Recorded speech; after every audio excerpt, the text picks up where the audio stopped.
Victor presses Yvette for an explanation about her injured hand. But Yvette appears nervous and backs away. In her attempt to retreat, she trips over her own feet, inadvertently pulling Victor along with her. The bucket of water she stumbles over spills, drenching them both.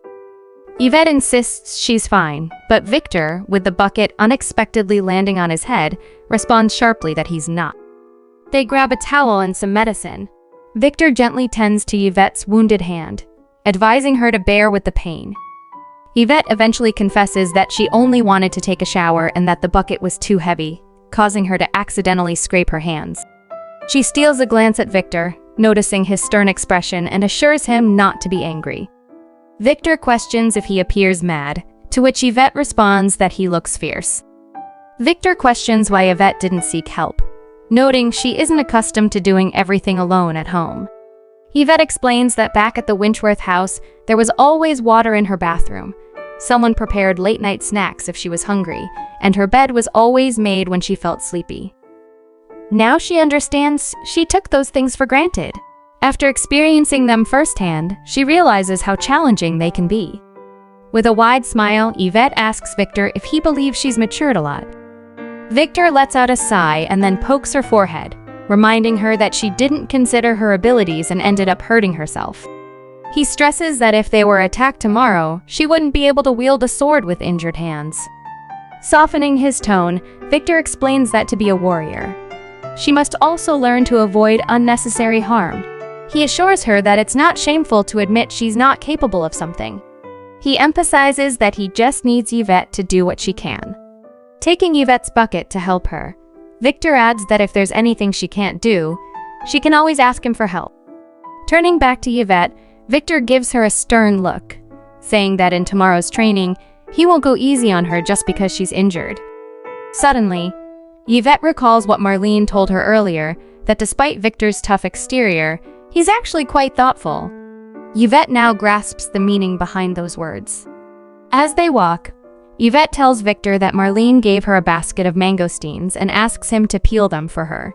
Victor stops and turns to her, looking annoyed, reminding her that she needs to do what she can on her own. But then Yvette shows him her bandaged hands, explaining that they're injured and she has no choice. That leaves Victor speechless. Unable to refuse, Victor ends up peeling the mangosteens, questioning himself about what he's doing. Meanwhile, Yvette enjoys the fruit while bathing, seemingly having picked up some skills along the way. During training, everyone in the Lion Legion is working hard under Victor's orders. Victor notices Ksenia using her floating magic to run and punishes her by making her run for an extra 2 hours. Arthur asks if Ksenia is in last place again, but Francis corrects him, pointing out that it's actually Yvette who's at the bottom, running in her dress. Arthur is shocked and wonders if Yvette doesn't have any suitable clothes for running. Francis explains that she thought about lending Yvette her clothes, but all her clothes are armor, which wouldn't work for running. They mention that even so, Victor insisted that Yvette participate in today's training, which seems pretty harsh. Yvette is stumbling as she runs. Victor watches her pass by, but suddenly she feels dizzy and nearly collapses. Quick as lightning, Victor catches her before she hits the ground. With a stern expression, Victor asks if Yvette wants to quit.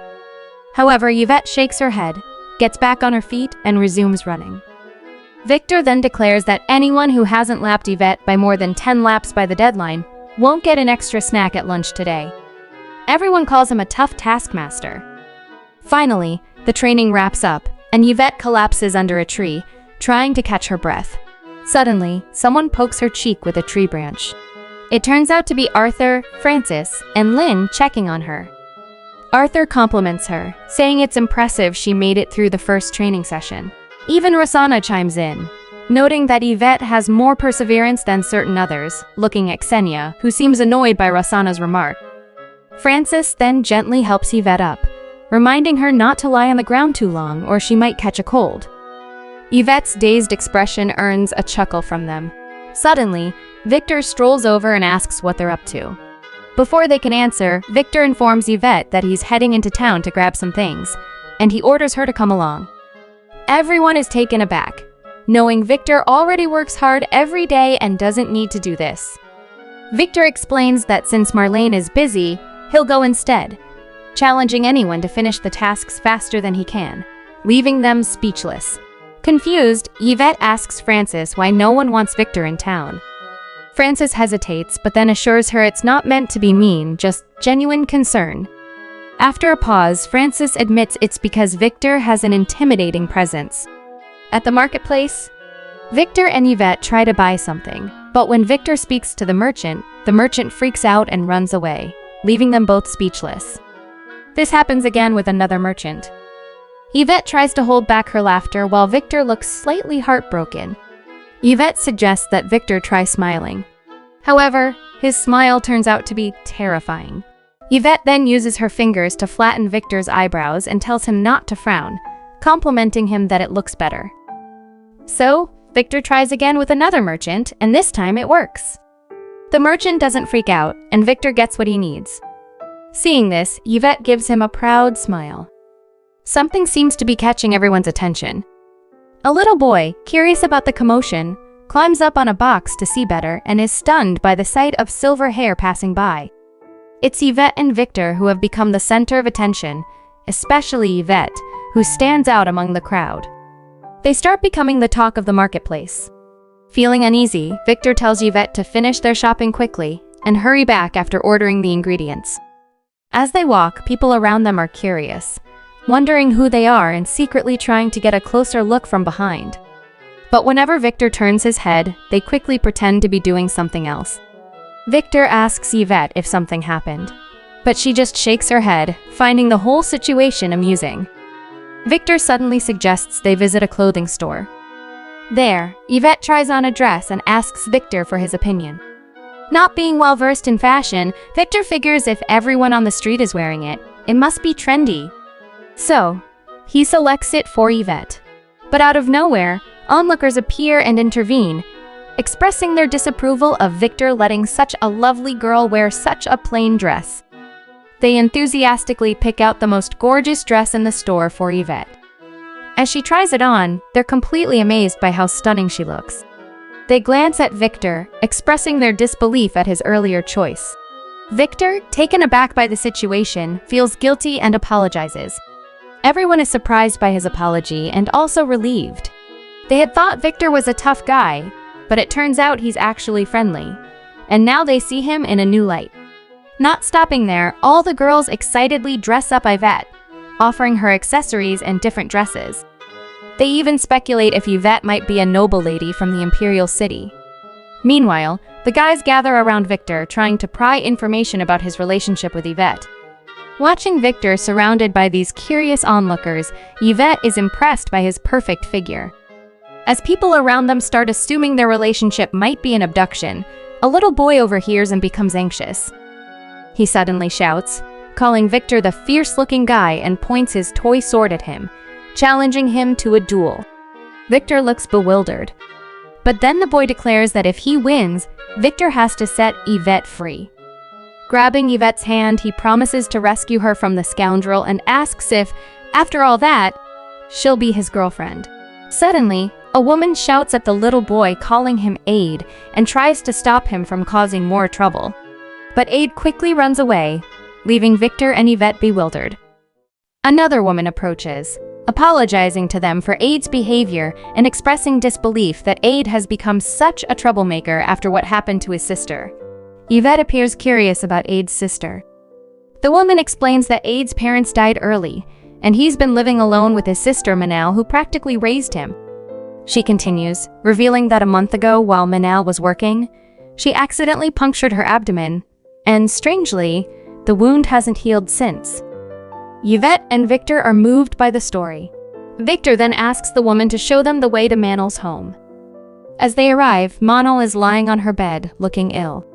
The woman who led them to Manal's house explains what happened earlier in the store with Aid.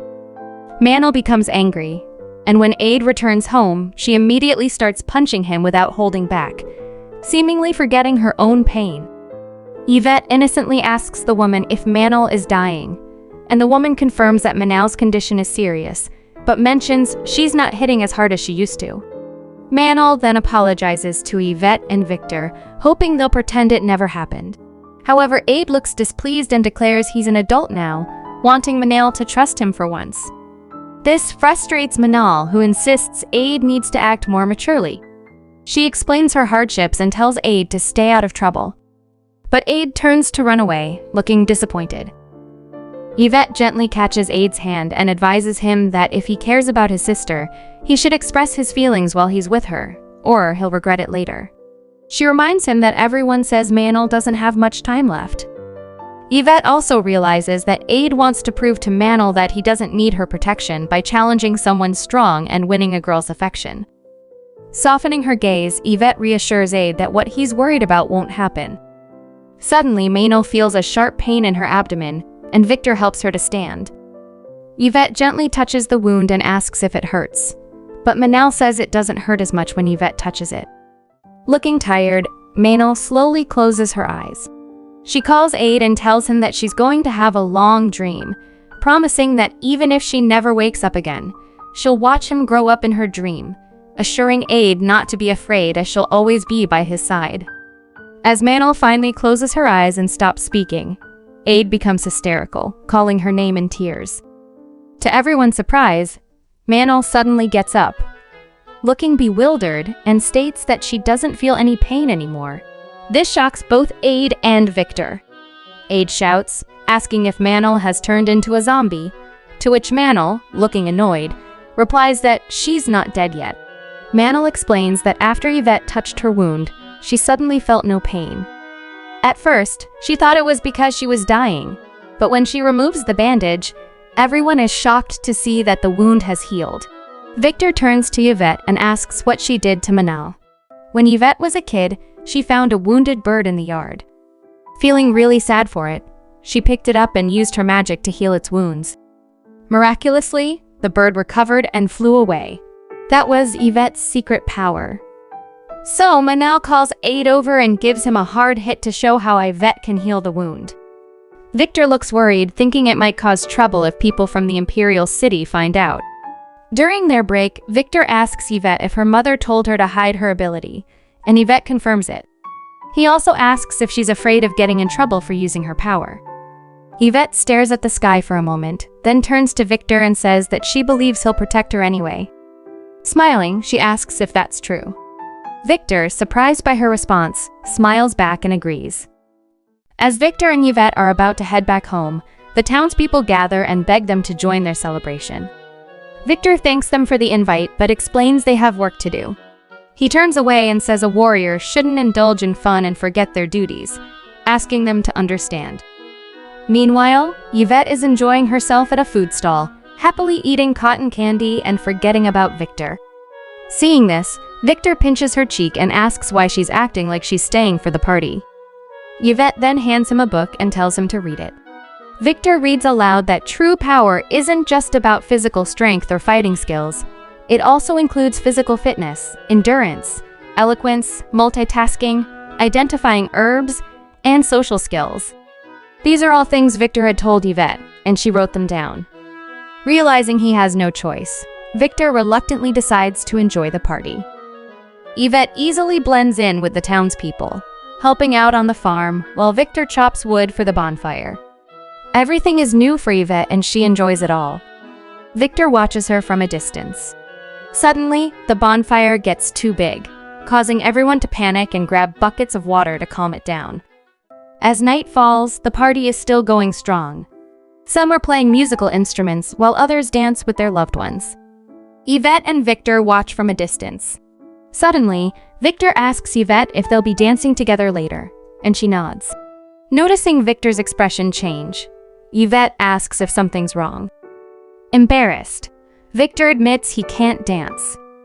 Delighted to finally have a chance to beat Victor at something, Yvette quickly grabs his hand when he suggests finding someone else to teach him. With a smile, she pulls him close, ready to be his dance instructor. Yvette wastes no time teaching Victor how to dance step by step. Initially, it's a bit challenging since Victor isn't used to it. However, when they hear the music playing, Yvette encourages Victor to learn by doing, suggesting he'll pick it up faster if he just dances along with the music. As they dance, Victor feels a bit nervous with Yvette being so close. Years of battles have left Victor unable to recall the last time he participated in such festivities.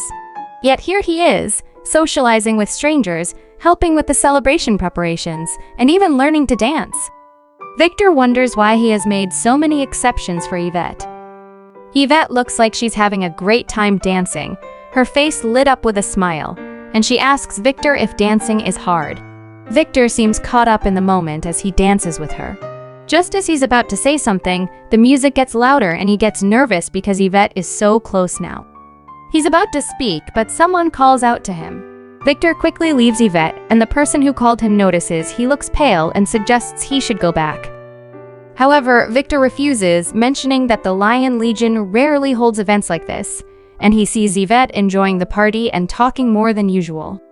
Victor wonders if it's affecting him too. The next day in the Lion Legion village, everyone is practicing their skills.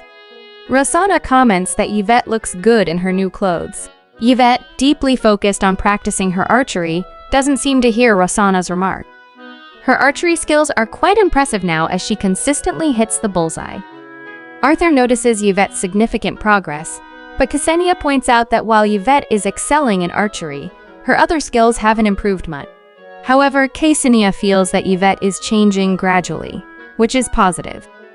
Victor notices a flaw in Yvette's technique and approaches her to correct her posture. Suddenly, he hesitates and withdraws.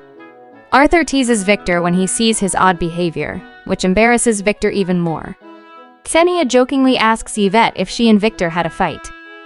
In response to Arthur's teasing, Victor tells Arthur to teach Yvette instead and doesn't let Arthur off the hook, quickly handing him the bow.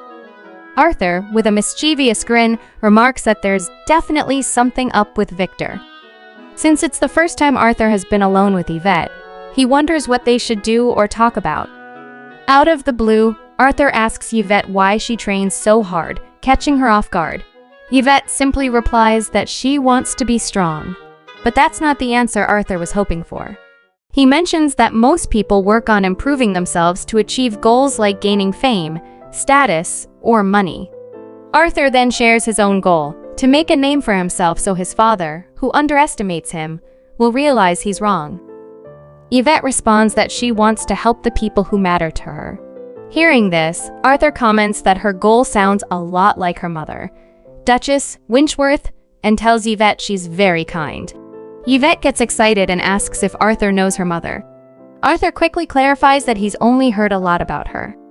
He explains that Duchess Winchworth came to this remote place voluntarily to calm the unrest, adopt orphans, and maintain peace, which is how her relationship with the Lion Legion started. Arthur adds that she was the first woman to inherit a title, and he believes she must have paid a heavy price to get where she is now. He also mentions that many nobles still refuse to recognize her legitimacy. Wrapping his arm around Yvette, Arthur says that the world values money and status and follows the law of the jungle. Only the winner gets everything, and that's an unchanging truth. Hearing this, Yvette is speechless, lost in thought. Suddenly, Victor slaps Arthur's hand off Yvette. He looks annoyed by how close Arthur was to her. With a serious expression, Victor reminds Arthur that he asked him to teach Yvette, not flirt with her. Arthur steps back, realizing that Victor has been watching them despite pretending not to care. To avoid any further conflict, Arthur quickly slips away. Victor advises Yvette not to take everything Arthur said to heart. But Yvette seems lost in thought. Even after that, her mind is elsewhere, leaving her with a blank expression. This prompts Francis to demand an explanation from Arthur. Later that night, when Victor is already deep asleep, someone calls out to him. He looks confused as he turns his head and suddenly jumps out of bed in shock to see Yvette there, looking troubled. Still in shock, he wonders if he's dreaming that Yvette is here so late. Yvette tells him that she still can't figure out why she's working so hard. Victor looks bewildered, which confuses Yvette. Regaining his composure, Victor tells Yvette to go on. Yvette then shares her thoughts about how both her mother and Victor are capable of achieving higher status and more power, and she wonders why Victor doesn't pursue that. Hearing this, Victor guesses that Arthur must have said something stupid to Yvette. Yvette continues, saying that whether it's her mother's safety or their current situation, having power would solve everything. She questions the point of her efforts. Victor pauses before responding. He explains that power is not as all-powerful as she thinks. It's both a weapon and a poison. Once you believe power can solve everything, you're accepting the law of the jungle. And when you have power, you end up compromising your principles for fear of losing it. He adds that people with power bully those with less, and the only way to avoid being bullied is to stand at the pinnacle of power. But when you do that, you'll find yourself alone. Victor also says that, for him, instead of seeking fame and power, he prefers to use his abilities to support those who can't make it on their own. He's surprised to see Yvette so ambitious, but Yvette quickly clarifies that she's upset because she doesn't want to be ambitious. Out of the blue, Victor asks Yvette if she would choose to stay home if she could start over. Yvette shakes her head and explains that even though the house here is shabby and small, and she has to take care of herself, do chores, and train, if she had stayed home, she might never have met so many different people and learned so many than yet. She says she loves the people, the food, and the sky here and hates the intrigues back home. With a beaming smile, Yvette says that it's perfect the way it is. Hearing this, Victor looks relieved. But seeing Yvette smiling, he asks what she's smiling about. Yvette happily replies that she's thinking that maybe one day she'll be able to protect him with her sword, and that she's now set that as her goal. Victor, his face turning beet red, is surprised by her response. It seems Yvette's feelings for Victor have grown.